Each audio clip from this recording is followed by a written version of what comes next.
देश देख रहा है कि एक व्यक्ति को बचाने के लिए 142 करोड़ देश की जनता। दोस्तों, और आपको इस वीडियो में आज जो लोकसभा में एक भाषण हुआ उसकी चर्चा खूब हो रही है। इस भाषण के बारे में बताएंगे कि आखिर इस भाषण में क्या कुछ हुआ। पहली बार वायनाड से उपचुनाव जीती, लोकसभा का उपचुनाव जीती प्रियंका गांधी। जब लोकसभा में भाषण देने के लिए उठी तो सबकी निगाहें उन पर ही टिकी थी कि आखिर प्रियंका गांधी अब क्या कुछ कहेंगी। इसके बाद प्रियंका गांधी ने भाषण देना शुरू किया। खामोशी से सब सुनते भी रहे। वायनाड से कांग्रेस के सांसद हैं प्रियंका गांधी और सदन में अपनी पहली स्पीच दी। अब पहले स्पीच की कहानी सुनिए, आपको विस्तार से बताते हैं कि उनके स्पीच की चर्चा क्यों हो रही है। संविधान पर चर्चा की शुरुआत राजनाथ सिंह से हुई। प्रियंका गांधी ने संविधान से शुरू किया और फिर राजनाथ सिंह पर सबसे पहले उन्होंने हमला किया। इसके बाद प्रियंका आई और करीब करीब 30 मिनट तक बोली। राजनाथ की हर बात का जवाब दिया। प्रियंका ने सत्ता पक्ष से सवाल पूछा कि 75 साल और अतीत की बात करते हैं, क्या हर जिम्मेदारी नेहरू जी की थी? आपने क्या किया ये भी बताइए। और एक कहानी भी प्रियंका गांधी ने सुनाई। उन्होंने कहा कि एक राजा था जो भेष बदलकर जनता के बीच जाता था ताकि जान सके कि जनता क्या चाहती है और क्या कहती है। आज का राजा भेष बदलता है पर आलोचना नहीं सुनता। इसके बाद लोकसभा में समाजवादी पार्टी के प्रमुख अखिलेश यादव ने भी स्पीच दी। उन्होंने शेर के साथ स्पीच को खत्म किया। राजनाथ ने अपने 1 घंटे 10 मिनट के स्पीच में कांग्रेस को इमरजेंसी समेत तमाम मुद्दों पर, संविधान संशोधन जैसे मुद्दों पर घेरा। लेकिन सबसे ज्यादा चर्चा हुई प्रियंका गांधी की। प्रियंका का संसद में यह पहला भाषण रहा। इसमें कांग्रेस सांसद जो प्रियंका गांधी है, उन्होंने जातिगत जनगणना, अदानी, वायनाड त्रासदी, उन्नाव कांड, संभल हिंसा जैसे कई मुद्दों पर बातचीत की। तो अब आपको उनके भाषण के बारे में विस्तार से बताते हैं विश्लेषण के साथ कि पहले किस किस मुद्दों पर प्रियंका गांधी ने जो सत्ता पक्ष है मोदी सरकार को घेरा।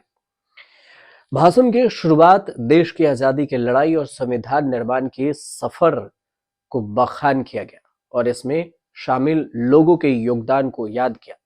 प्रियंका गांधी ने जब भाषण दे रही थी तो पिन ड्रॉप साइलेंस था। प्रियंका ने कहा कि यह सिर्फ दस्तावेज नहीं है, हमारा संविधान इंसाफ, उम्मीद, अभिव्यक्ति और आकांक्षा की वो ज्योत है जो हर हिंदुस्तानी के दिल में जलती है। और आगे जो दूसरा उन्होंने मुद्दा उठाया वो उन्नाव से आगरा तक का जिक्र किया। उन्होंने कहा कि मैं एक उन्नाव रेप पीड़िता के घर गई, उसे जलाकर मार दिया गया। उन्होंने हाथरस मामले का जिक्र कर रही थी और कहीं कि हम सबके बच्चे हैं, हम सोच सकते हैं कि उस पर क्या बीती होगी।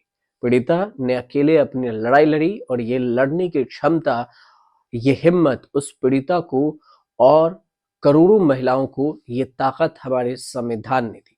दूसरी बात उन्होंने उठाई 2021 में चोरी के मामले में पूछताछ के लिए हिरासत लिए गए आगरा के अरुण वाल्मीकि की मौत का मुद्दा।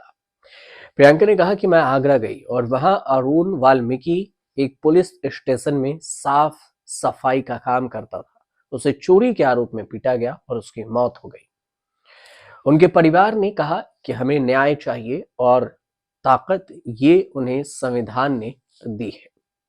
अब बात आती है संभल हिंसा पर।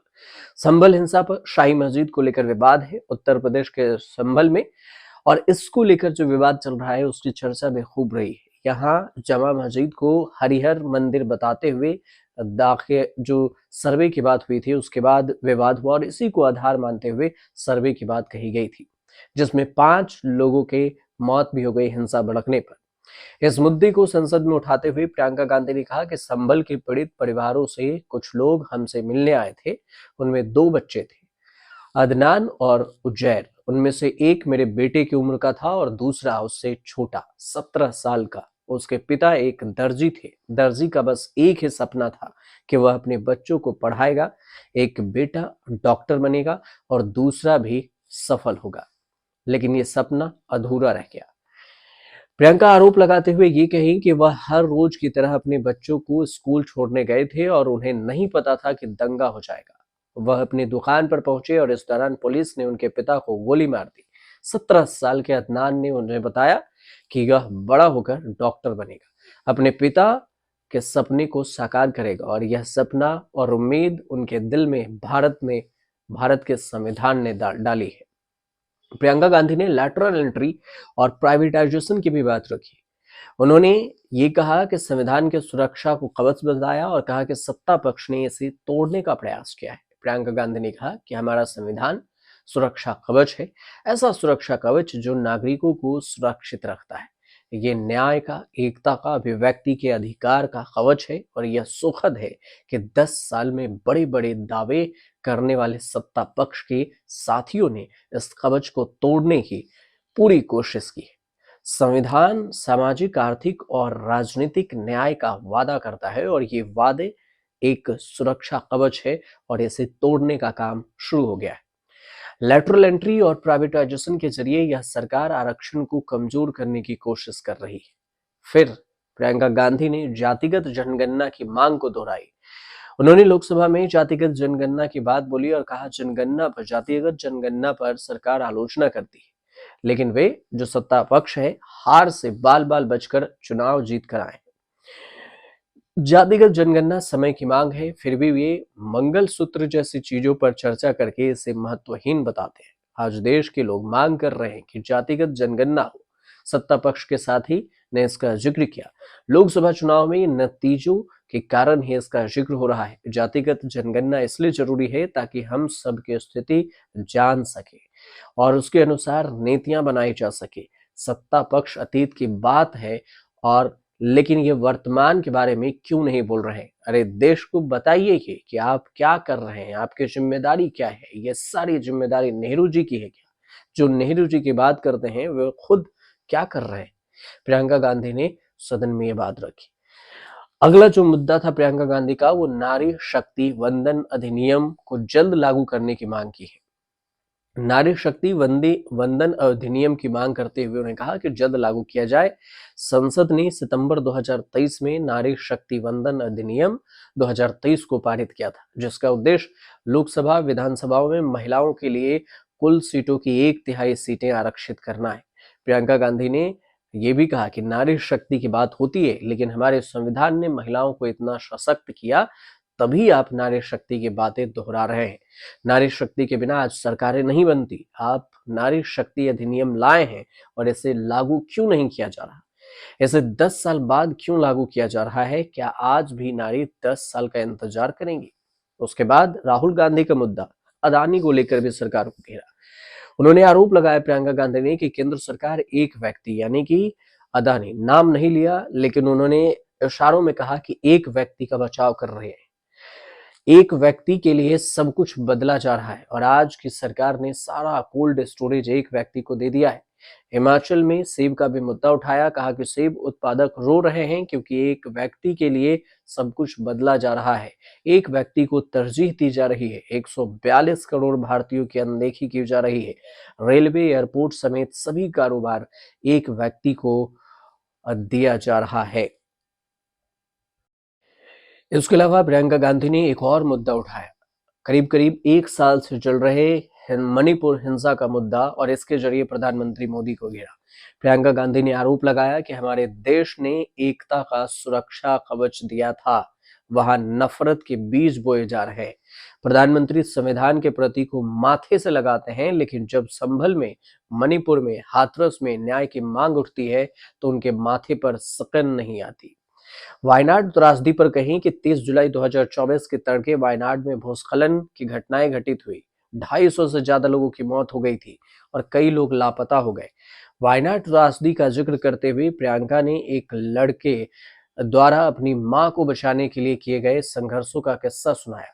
उन्होंने कहा कि वायनाड में जो आपदा आई उसमें एक 17 साल का छोटा लड़का था, उसने 6 घंटों के लिए अपनी माँ को बचाने की कोशिश की। 6 घंटों के लिए आप सोच सकते हैं कि जो नदी की धारा बह रही है, नाराज है, आप अपनी माँ को पकड़े हो और 6 घंटों के लिए पकड़े रखते हो कि मेरी माँ बच जाएगी, लेकिन वो भी बह जाती है। एमएसपी का मुद्दा उन्होंने उठाया और कहा कि किसान का जिक्र करते हुए प्रियंका ने दावा किया कि उन्हें सही एमएसपी नहीं मिल रही है। प्रियंका ने कहा कि किसान को सही एमएसपी तो छोड़िए, डीएपी तक नहीं मिल रही, खाद नहीं मिल रहा। वायनाड से लेकर ललितपुर तक किसान रो रहे हैं। इसके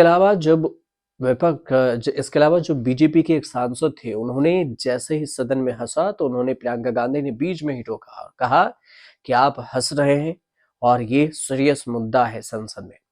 इसके बाद जो उनकी भाषण थी 30 मिनट से करीब की, वो भाषण सोशल मीडिया पर छोटे छोटे टुकड़ों में वायरल होने लगी और सब यही चर्चा कर रहे हैं कि पहले ही भाषण में प्रियंका गांधी ने हर एक मुद्दे के जरिए सदन में सरकार की पोल खोलने की काम की है और इनके भाषण की काफी तारीफ भी हो रही है। अब इनके भाषण की चर्चा थी तो इसलिए हमने आप तक ये भाषण पहुंचाया और उस पूरे खबर का विश्लेषण भी आपको बताया कि आखिर कौन कौन से मुद्दा पर उन्होंने जिक्र किया। उम्मीद करते हैं कि आपको ये पूरा मुद्दा समझ में आ गया होगा। उनके भाषण का जो मतलब था वो भी आप समझ गए होंगे। अगर अच्छी लगी हो जानकारी तो चैनल को सब्सक्राइब कीजिएगा, शेयर कीजिएगा।